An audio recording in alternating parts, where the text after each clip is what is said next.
Back on the right stand, ladies and gentlemen, and I'm joined by Professor Salvatore Babones. He's the Associate Professor, University of Sydney.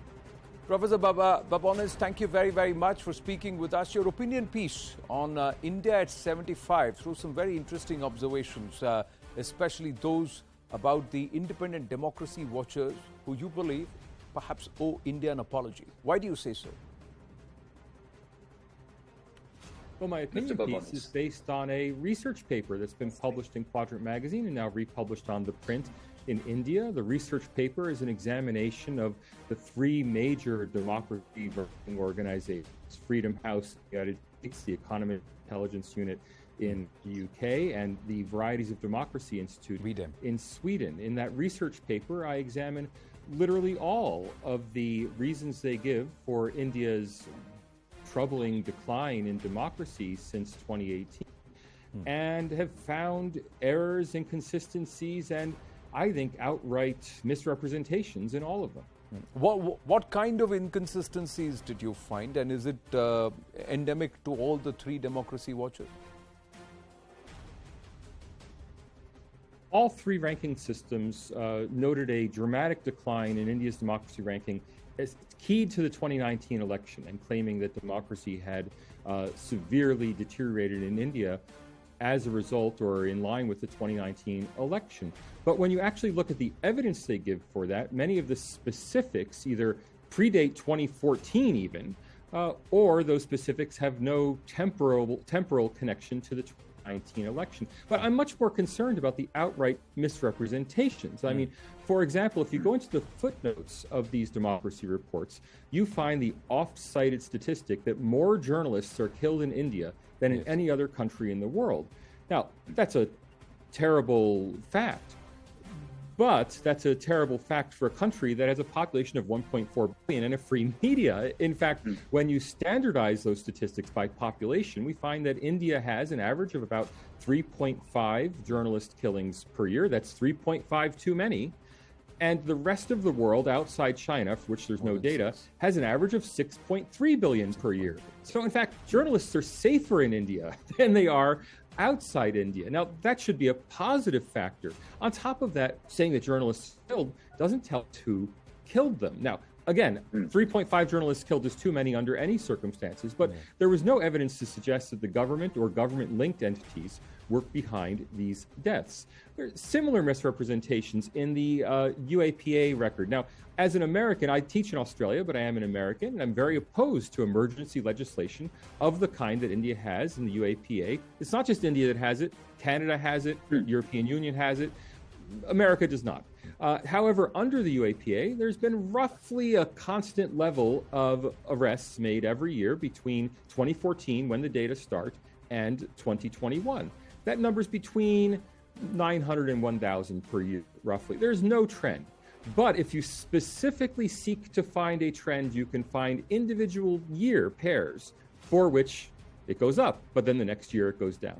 So if you're intentionally trying to make Indian democracy look bad, you can cite those particular statistics without giving them any context in terms of the Maoist insurgency going on or the Kashmir situation, simply by giving the numbers. If you'll allow me, I can give you one more very striking example.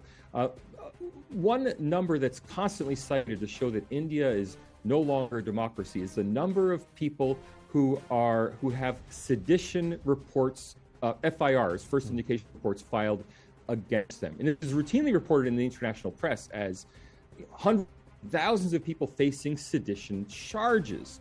Now, of course, those are not charges. Anyone in India pretty much can file an FIR. The question is, are people actually being prosecuted? There seems to be no trend in prosecutions. The prosecutions are much lower in number.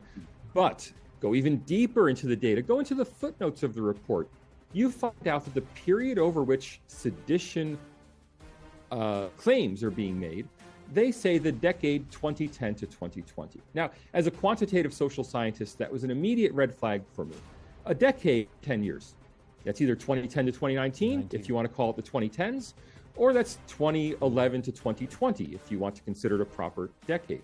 Why did they use specifically the 11 years, 2010 to 2020? Because those are the only period over which you can find a rise in the use of first indication reports of sedition. Choose any other period, and it's a decline. Yeah. So this kind of thing really makes me call into question the good faith with which these rankings have been compiled.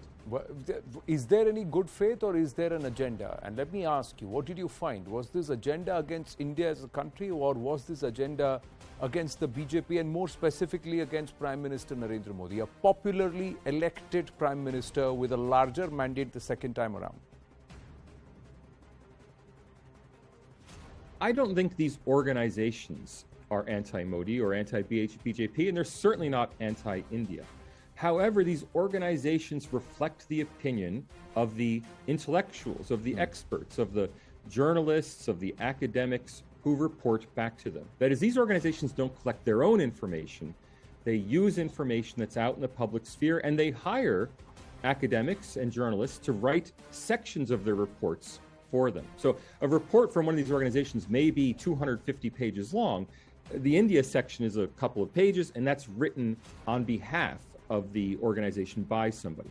So I suspect what's happened is that these reports on India simply reflect the overall opinion of India's intellectual class. Not just India's intellectual class, but the expat or NRI intellectual class who are concerned with Indian matters. Look, a professor at Harvard who studies India, who may be of Indian background, has much more influence on a report like this than an Indian author, in India who is not connected to international organizations. The report reflects the politics of those who are contributing to it, not necessarily any conspiracy by these organizations to downgrade India. But isn't the onus of a background check rest on these organizations when they hire somebody? I don't think the brief was to make India look bad. I think the brief was, go away and tell me what your expert conclusion is. Unfortunately, so many of the experts allow their own political viewpoints to influence their expert judgments. And that's something that's endemic throughout the social sciences and obviously throughout journalism as well. It takes a very dedicated journalist or social scientist to report something with which she or he disagrees and nonetheless report it straight without doing it grudgingly, without trying to manipulate it. It's very difficult to be an objective vessel for the truth instead of letting your own viewpoint sink in. And really, I think that's what's happened. We simply see the personal prejudices, people using these organizations as tools with which to fight their own domestic political battles. True, but the other aspect is that don't these organizations have the responsibility to also do a deep dive and understand the nature of democracy in India? The fact that law and order is a state subject, and it could be just one or two states or two, three other, a few states pulling down the entire stature of the country because of what's happening in under their watch. So shouldn't that also be reflected? I would encourage people to do detailed, dispassionate research.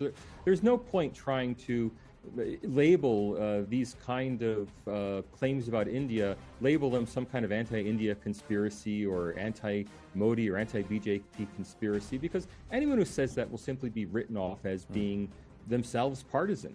The way to do to the numbers, to go to the details, and not to repeat the errors the opposite way, not to try to make India look even better than it is. The answer is simply to produce research that provides an accurate image of India, which you may not always like. There are many all of us have warts, and India, I'm sure, is no exception. But by producing detailed, substantiated research that does not cherry pick, that provides all the data, I think you can change the narrative by making it very clear to those who are in a position to be writing about India, to be speaking about India, to make it very clear to them, look, here are the actual data. Go to the website, find the real data, not just the opinion. Professor Babones, thank you very, very much. Before we